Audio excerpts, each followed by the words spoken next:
teman-teman, di sini kita ada sensor proximity ya dari Bentley Nevada.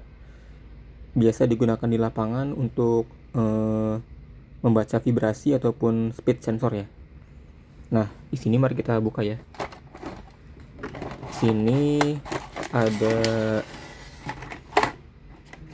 sensor proximity-nya dan extension kabelnya ya teman-teman ya. Kemudian di sini ada proximitornya.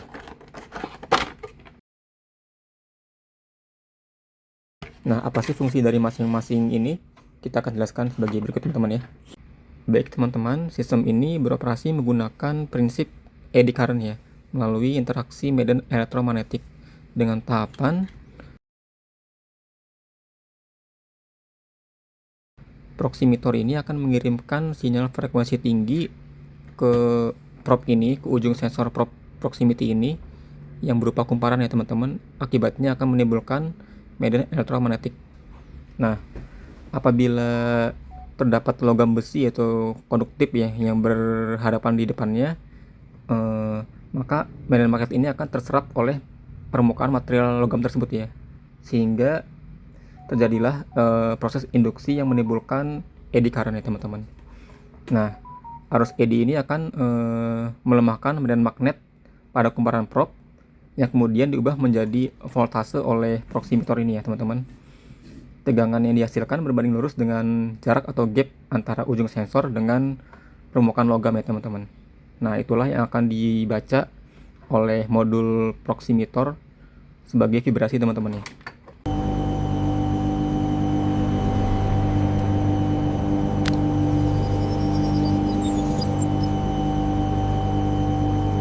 Kemudian setelah ini kita akan melakukan linearity test ya pada sensor ini, pada sistemnya ini, untuk memastikan bahwa sensor proximity dan sistem proximitornya ini masih bagus ya, atau masih berfungsi dengan baik. Baik teman-teman, di sini ada alat TK3 atau Proximity System Test Kit ya dari Bentley Nevada. Alat ini berfungsi untuk mensimulasi getaran dan posisi poros atau shaft ya, guna mengkalibrasi atau memverifikasi sistem proximitor ya, proximity sensor ya. Mari kita buka teman-teman di sini. Ya. Di sini ada clamp ya teman-teman, ada fuse juga, cadangan fuse, dan beberapa fasilitas untuk kalibrasi dan verifikasi ya proximity sensor. Yang pertama ini ada digunakan untuk linearity check ya. Jadi di sini kita bisa mengatur gap atau jarak antara logam ini dengan sensor proximity yang akan dipasang di sini teman-teman, untuk memverifikasi output dari proximitor apakah dia masih linear atau tidak teman-teman ya. Kemudian di sini juga ada verifikasi untuk vibrasi dan speed ya. Jadi apabila kita connect dengan power supply, kemudian kita nyalakan sistemnya ya di sini, kita bisa dan mengatur getaran dan speed di sini. Jadi si poros ini akan berputar ataupun berdengung ya, sesuai dengan vibrasi dan speed yang kita atur di sini ya teman-teman. Nanti kita bisa verifikasi dengan mengukur outputnya dengan output proximitor dengan AVO ya atau voltmeter. Oh ya teman-teman, di sini kita menggunakan sistem proxy yang 5 meter ya. Nah, labelnya bisa kita lihat di sini ya, 5 meter sistem, artinya panjang kabel dari proximitor sampai ke ujung probe sensor ini adalah 5 meter ya. Kita bisa pastikan di sini untuk probe sensor ya, kita lihat di part numbernya 05, berarti artinya dia sistem 5 meter. Kemudian untuk extension kabel kita lihat juga sama di part numbernya ya, 05, berarti dia sistem 5 meter ya. Jadi sensor proximitor ini panjangnya setengah meter, 0,5 meter ya. Kemudian panjang kabel extension ini adalah 4,5 meter, jadi totalnya adalah 5 meter teman-teman. Ini menyesuaikan kebutuhan di lapangan ya, adanya menggunakan 10 meter sistem ataupun 20 meter sistem ya. Baik teman-teman, kita akan mulai untuk linearity check ya. Yang pertama-tama kita masukkan power supply minus 24 volt DC ya ke port ini ya. Jadi yang COM ini kita gunakan yang plus 24 di sini ya. Kita plug saja di sini. Kemudian port minus 24 nya kita gunakan nolnya ya. Oke. Masuk. Kemudian kita connect extension nya ya. Ini yang female, ini male nya ya. Kita connect sini. Kita tekan ya teman-teman. Kemudian kencangkan. Kemudian ujung extensionnya kita connect juga dengan sensor ya, probe sensor. Oke. Sini ya.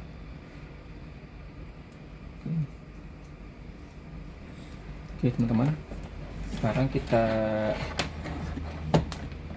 akan gunakan TK3 ya untuk linearity checknya. Biar lebih mudah kita geser dulu ya teman-teman.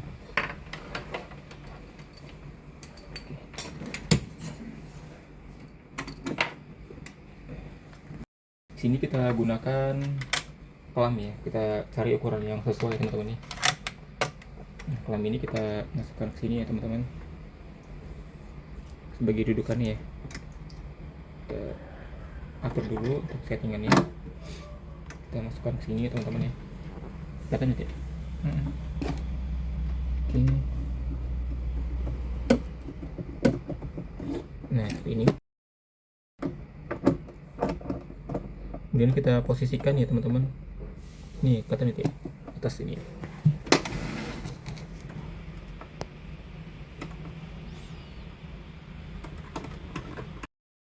Kita buat settingan 0 dulu teman-teman ya.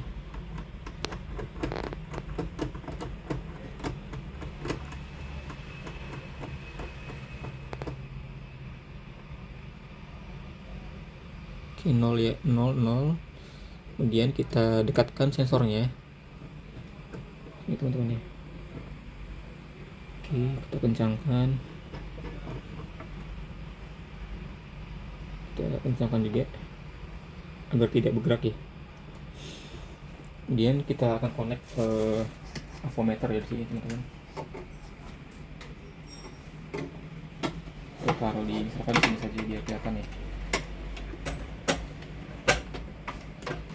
Kita gunakan voltmeter ya.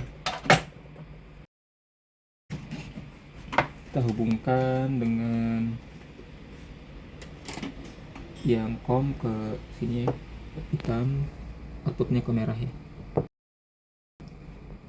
Oke, kita nyalakan teman-teman ya untuk power supply-nya.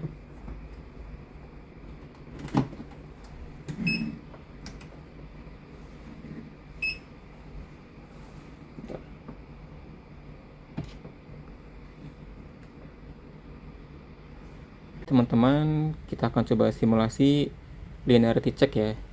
Sekarang posisi awal saat logam menyentuh sensor proximity, dia memang harusnya nilainya kecil ya, mendekati 0, karena medan elektromagnetiknya terserap oleh logam tersebut, akibatnya eddy current-nya kecil sehingga tegangan yang dikonversi oleh proximitor pun mengecil ya, mendekati 0.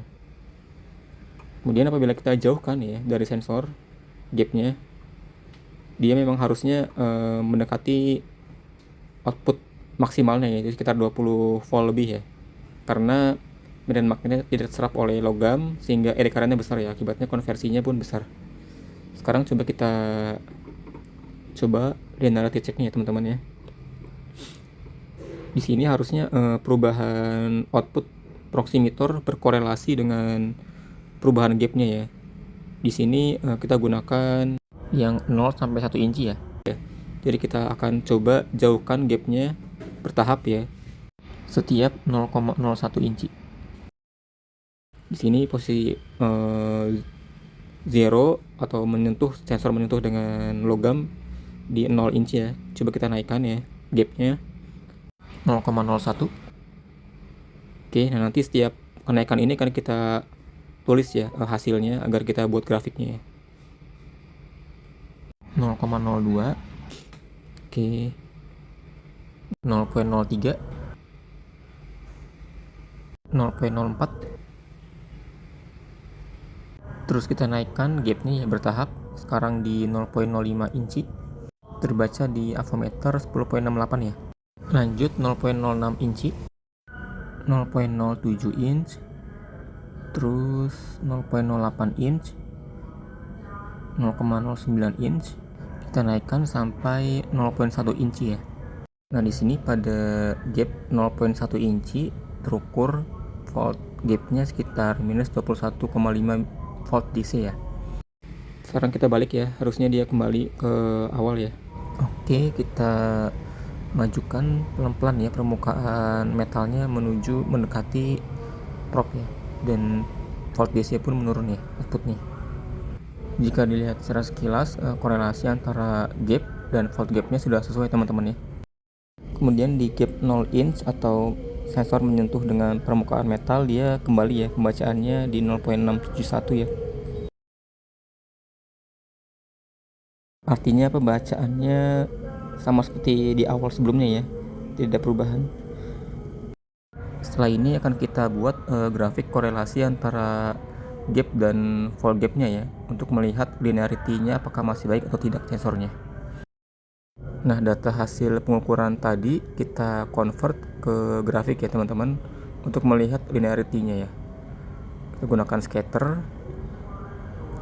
Nah, oke, kita lihat grafiknya. Di sini terlihat grafiknya masih terlihat linear ya, artinya secara garis besar sensor sistem proximity-nya masih linear ya, atau masih berfungsi dengan baik.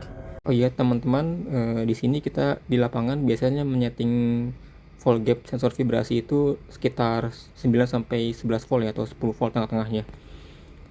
Yang pertama, agar tidak terlalu dekat dengan logam ya, karena apabila dia terlalu dekat dengan targetnya, takutnya pada saat vibrasi tinggi dia akan melukai sensor ini, akibatnya merusak sensor ya, sehingga penunjukan tidak terbaca.